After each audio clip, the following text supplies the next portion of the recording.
Hello friends, आप सभी का स्वागत है आपके अपने प्यारे से YouTube channel Akhilesh education centre पर। दोस्तों, आज अपना एक बहुत स्पेशल टॉपिक है कि हम पढ़ाई में मन कैसे लगाएं। आप लोगों को भी पता होगा, आप लोग भी जब पढ़ने बैठते होंगे मन नहीं लगता होगा, तो उसी पर एक सेशन है कि हम लोग पढ़ाई में मन कैसे लगाएं। तो सेशन को स्टार्ट करते हैं। अगर पसंद आए तो लाइक शेयर और सब्सक्राइब जरूर करिएगा। तो सबसे पहले आप लोगों से एक प्रश्न कि बताइए, वो कौन सी चीज़ है वो कौन सी चीज है जो आपका ध्यान भटका रही है। बताइए बताइए वो कौन सी चीज है। तो वो सिर्फ एक ऐसी चीज है जो आपने अपने दिमाग में बैठा रखा है कि आपसे नहीं हो पाएगा, और आप खुद को ये तसल्ली दे रहे हैं अपने आने वाले समय के लिए कि जो आप, ताकि आने वाले समय में ये बता सकें कि आप अपने सपनों को पूरा क्यों नहीं कर पाए। ये आप स्वयं को एक तसल्ली दे रहे हैं। जो भी चीज़ आपके दिमाग में आ रही है कि इस चीज़ से मन नहीं लग रहा है, तो अगर वास्तव में पढ़ना चाहते हैं तो ये जो बेफिजूल के बहाने बना रहे हैं, जैसे कि पढ़ाई में मन नहीं लगता या समय नहीं मिलता या फिर और भी चीज़ें, मुझे याद नहीं रहता, याद नहीं कर पाता हूँ, पढ़ते समय आलस आती है, ये सब फालतू के बहाने हैं। इन सब चीज़ से दूर रहिए अगर वास्तव में कुछ प्राप्त करना है तो। और ये सब जो बकवास की बातें हैं ये सब मायने नहीं रखेंगी।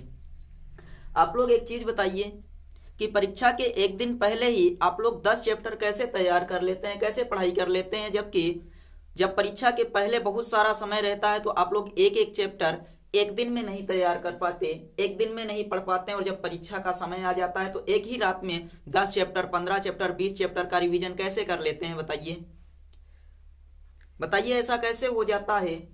क्या अचानक से आप सबके अंदर कोई शक्ति आ जाती है, दैवीय शक्ति आ जाती है, जिसके कारण आप लोग एक ही दिन में पूरा का पूरा सिलेबस कंप्लीट कर लेते हैं, सब कुछ पढ़ लेते हैं, और उसके पहले कुछ नहीं हो पाता, 10 दिन, 15 दिन, या फिर जब समय रहता है तो आप लोगों से एक दिन में एक चैप्टर भी नहीं तैयार होता, बाकी रातों रात पूरा सिलेबस तैयार हो जाता है। ऐसा कैसे होता है बताइए बताइए।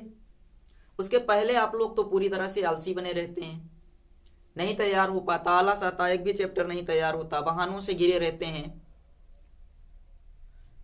बताइए, क्या दुनिया में सिर्फ ऐसी अच्छी चीजें ही हैं जिनमें आप सबका मन लगता है, जैसे गेम खेलना, मोबाइल चलाना आदि। इन सब चीज़ों में आप लोग 2 घंटे, 3 घंटे, 4 घंटे कब आपके निकल जाते हैं पता ही नहीं चलता। लेकिन पढ़ाई करने बैठते हैं, 10 मिनट बीतते ही आप लोगों को पता चलने लगता है 1 घंटे बीत गए हैं। सच्चाई क्या है बताइए। कि मन ना लगना सिर्फ एक बहाना है जो खुद आपने बनाया है, ताकि आने वाले भविष्य में अपनी विफलता को एक बहाना दे सकें। इसलिए आप लोग उस फील्ड में अपना भविष्य बनाइए जिस फील्ड में आपका मन लग रहा हो। उस फील्ड में, वो फील्ड कोई भी हो, चाहे जो भी फील्ड हो, अगर जिसमें आपका मन लग रहा है उसमें या तो अपना भविष्य बनाइए, कैरियर बनाइए, और अगर नहीं बना सकते तो सारे के सारे बहाने छोड़ दीजिए। 2 ही चीजें हैं, या तो आप भविष्य में जिसमें आपका मन लग रहा है उसमें आपका कैरियर बन जाना चाहिए, और अगर ऐसा नहीं होता है तो सभी बहाने छोड़कर, सभी बहानों को एक तरफ रखकर अपने काम में लग जाइए। उसके लिए फिर आपको चाहिए जो करना पड़े, कोई भी काम करना पड़े, कोई भी जानकार व्यक्ति हो, आपको उसके पास जाकर उससे कहना पड़े, जबरदस्ती करनी पड़े, पढ़ाई के लिए गिड़गिड़ाना पड़े, तब भी वो काम करिए। और उसके लिए आपको चाहे जो काम करना पड़े, रात में जागना पड़े, हमेशा पढ़ना पड़े, या फिर कुछ दिन के लिए आपको इस दुनिया से, मतलब सबसे हटकर रहना पड़े, लेकिन वो काम फिर करिए। हर चीज़ के लिए तैयार रहना पड़ेगा। और एक चीज़ याद रखिएगा कि ये जो बहानों की दुनिया है, ये जो बहानों की दुनिया है, इसे त्यागे बिना मंजिल नहीं मिलेगी।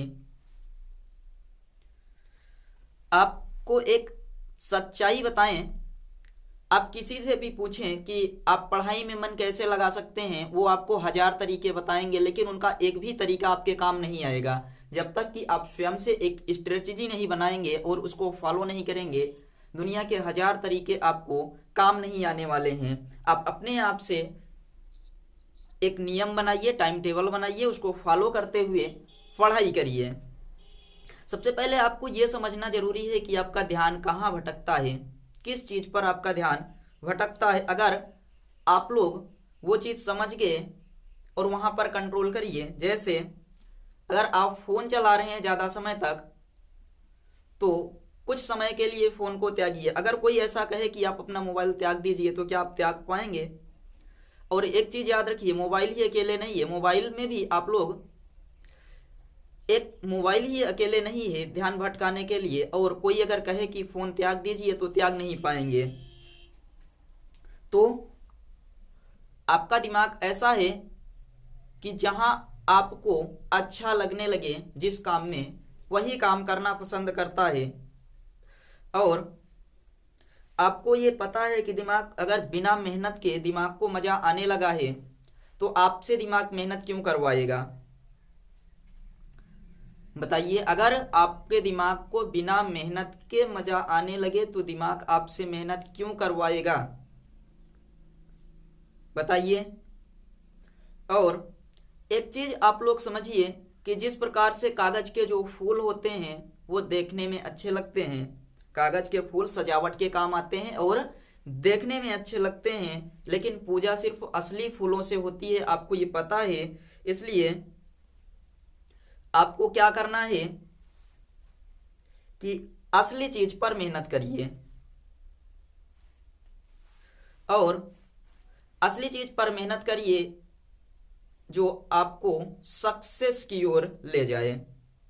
देखो, अगर जो आग होती है वो खाना पकाने के काम आ सकती है, तो वो हाथ भी जला सकती है। उसी प्रकार से फोन भी है, अगर आप उसका अच्छा इस्तेमाल करते हैं तो वो गलत नहीं हो सकता है। और अगर अपने आप से जो चाहे वो कर सकते हैं, आपके हाथ में है। जैसा कि आपको अभी बताया गया कि जो आग होती है वो खाना पका भी सकती है, तो हाथ को भी जला सकती है। इसलिए एक टारगेट फिक्स करिए, लाइफ का एक टारगेट फिक्स करिए। खाली समय हो आप लोग फोन चला सकते हैं। कोई भी, मान लीजिए ऐतिहासिक लेखक हैं या फिर कोई भी अच्छा कवि या लेखक है, उसकी हिस्टोरी आप लोग सुन सकते हैं, हिस्टोरिकल बायोग्राफी आप लोग सुन सकते हैं, उसकी किताबों को पढ़ सकते हैं, ऑडियो बुक को सुन सकते हैं। ये सब आपके काम आने वाला है। और निश्चित अगर एक काम करिए कि जो लक्ष्य बनाए हैं, अगर उसमें स्टडी आपके लक्ष्य में शामिल है, तो निश्चित रूप से आपको स्टडी करना पड़ेगा।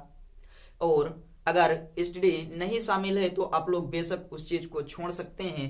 लेकिन एक चीज़ याद रखिएगा कि जहाँ पर आप लोग जिस भी फील्ड में काम कर रहे हैं, अगर उस फील्ड में आपको अच्छा लग रहा है तो वहाँ पर सक्सेस होइए, या फिर उस चीज़ को छोड़िए।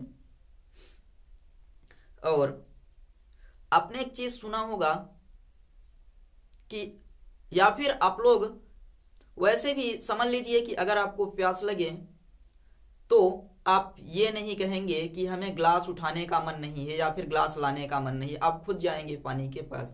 उसी प्रकार से आप लोग जो लक्ष्य फिक्स किए हैं, टारगेट फिक्स किए हैं, अगर उसमें स्टडी आ रहा है तो आपको उससे दूर नहीं होना पड़ेगा, उसके पास आपको जाना ही पड़ेगा। उसके लिए फिर आपको चाहे जो करना पड़े, जो भी करना पड़े सब करिए, लेकिन वहां तक आपको पहुंचना पड़ेगा। आप लोग एक काम करिए, एक कुछ क्वेश्चंस आप लोग स्वयं से करिए, 3 प्रकार के क्वेश्चंस। एक कि टारगेट क्या है, एम ऑफ लाइफ क्या है। अगर आपको ये पहला प्रश्न हो गया, स्वयं से करिए। दूसरा, क्या इस टारगेट को फाइंड करने के लिए, आपको क्या क्या करना चाहिए। और तीसरा, आप ये कि स्टडी आपके लिए क्यों जरूरी है। अगर इन 3 प्रश्नों को आप पूछें और उनमें से आपको निश्चित रूप से ये आंसर प्राप्त हो कि हाँ स्टडी आवश्यक है, तो सब कुछ एक तरफ, स्टडी एक तरफ। और अगर फिर भी जवाब में स्टडी ना मिले तो बेशक आप लोग स्टडी को छोड़ सकते हैं और यहाँ पर आप अच्छी तरह से जो कर रहे हैं अच्छे से करते रहिए। लेकिन अगर आपके जवाब में स्टडी आ जाए तो हर काम को छोड़कर स्टडी पर फोकस करिए बस। और लास्ट में आप लोग बस इतना ही समझिए कि ये जो व्यर्थ की चीज़ें, बहाने, इन सब से कोई काम नहीं होने वाला है। और अगर आज आप लोगों से 7 आवर्स की स्टडी नहीं हो पा रही है तो समझ लीजिए कि आज के 2-4-5 साल के बाद 12 आवर्स की मेहनत के लिए तैयार रहिएगा। अगर समझ में आया हो तो लाइक और शेयर जरूर करिएगा। चलिए मिलेंगे अगले वीडियो में, बाय।